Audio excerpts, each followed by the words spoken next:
लाल किले की तस्वीर आप देख रहे हैं, जहां तमाम मेहमान जो हैं वो पहुंच चुके हैं। और ये तस्वीर जो है वो बेहद खास हो जाती है, क्योंकि इस तस्वीर में आपको नजर आएंगे ये एनएसएस के जो युवा हैं उससे जुड़े हुए छात्र यहां पर बैठे हुए हैं। साथ ही आप देख सकते हैं कि किस तरीके से माय भारत ये जो लोगो है वो उन्होंने यहां पर बनाया है, तिरंगे के रंग में रंगे हुए वो नजर आ रहे हैं। राजघाट पर बापू को नमन प्रधानमंत्री नरेंद्र मोदी ने किया है। प्रधानमंत्री नरेंद्र मोदी की 15 अगस्त 2024 की पहली तस्वीर यहां राजघाट से एबीपी न्यूज पर आप देख रहे हैं। और अब किसी भी पल प्रधानमंत्री नरेंद्र मोदी जो हैं वो लाल किले पर पहुंचेंगे, जहां उनकी अगवानी करने के लिए पहले से ही रक्षा मंत्री, रक्षा राज्य मंत्री और साथ ही रक्षा सचिव मौजूद रहेंगे। और फिर लाल किले पर ही आगे का कार्यक्रम। ये वो तिरंगे के रंग में रंगे हुए जो एनएसएस के युवा हैं उनकी तस्वीर मैं आपको दिखा रही थी। और देखिए किस तरीके से आज प्रधानमंत्री नरेंद्र मोदी का ये झंडा फहराना 15 अगस्त के मौके पर लाल किले की प्राचीर से खास हो जाता है, क्योंकि इतिहास प्रधानमंत्री नरेंद्र मोदी इस रूप में रच रहे हैं।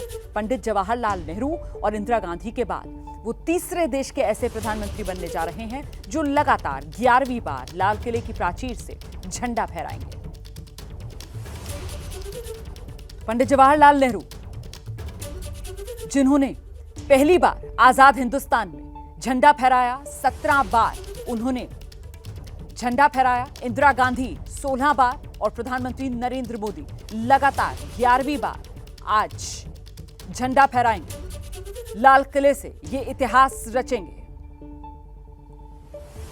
इंतजार हो रहा है प्रधानमंत्री नरेंद्र मोदी का और सबकी निगाहें इस बात पर टिकी हुई हैं कि आने वाले समय में जो 2047 तक विकसित भारत का सपना लेकर मोदी सरकार चली है उसे साकार करने के लिए ये आने वाले 5 वर्ष किस रूप में खास रहने वाले हैं। और 5 वर्ष का हम जिक्र इसलिए कर रहे हैं क्योंकि याद कीजिए 2023 15 अगस्त का ही दिन था जब लाल किले की प्राचीर से प्रधानमंत्री नरेंद्र मोदी की तरफ से देशवासियों से ये वादा किया गया था कि वो अगली बार फिर आएंगे और आने वाले समय में आने वाले 5 साल के लिए 2047 तक का जो रोड मैप होगा वो देश के सामने रखेंगे।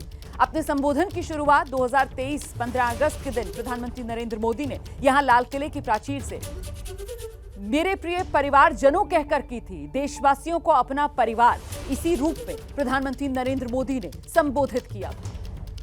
और आज प्रधानमंत्री नरेंद्र मोदी लाल किले की प्राचीर से जब देश को संबोधित करेंगे तो फिर क्या खास संदेश देश के लिए होगा, कौन सी दिशा देश को दिखाएंगे, प्राथमिकताएं मोदी सरकार की आने वाले समय में क्या रहने वाली हैं, इस सब की एक रूपरेखा जो है वो हम सब के सामने होगी। और महत्वपूर्ण इसलिए हो जाता है क्योंकि यही वो लाल किले की प्राचीर जहां से आपको ध्यान होगा शौचालय और स्वच्छता अभियान को लेकर प्रधानमंत्री नरेंद्र मोदी की तरफ से जिक्र किया गया था। यही लाल किले की प्राचीर प्रधानमंत्री नरेंद्र मोदी ने महिला सुरक्षा को लेकर इसी लाल किले की प्राचीर से एक महत्वपूर्ण संदेश दिया था। यही लाल किले की प्राचीर, इसी लाल किले की प्राचीर से प्रधानमंत्री नरेंद्र मोदी ने देश के किसानों और देश की कृषि किस तरीके से उसे आगे लेकर जाना है इसकी एक रूपरेखा देश के सामने रखी थी। कैसे देश को समृद्ध बनाना है इसी का लेखा जोखा प्रधानमंत्री नरेंद्र मोदी ने इसी लाल किले की प्राचीर से आगे रखा है। और अब चुनौती बड़ी है क्योंकि आगे लक्ष्य जो है वो भारत ने अपने लिए एक बड़ा तय किया है 2047 तक विकसित भारत बनाने का।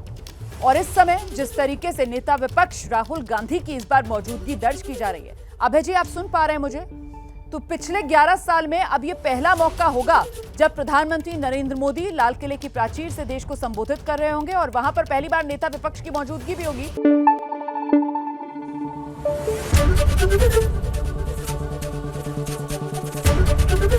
एबीपी न्यूज आपको रखे आगे।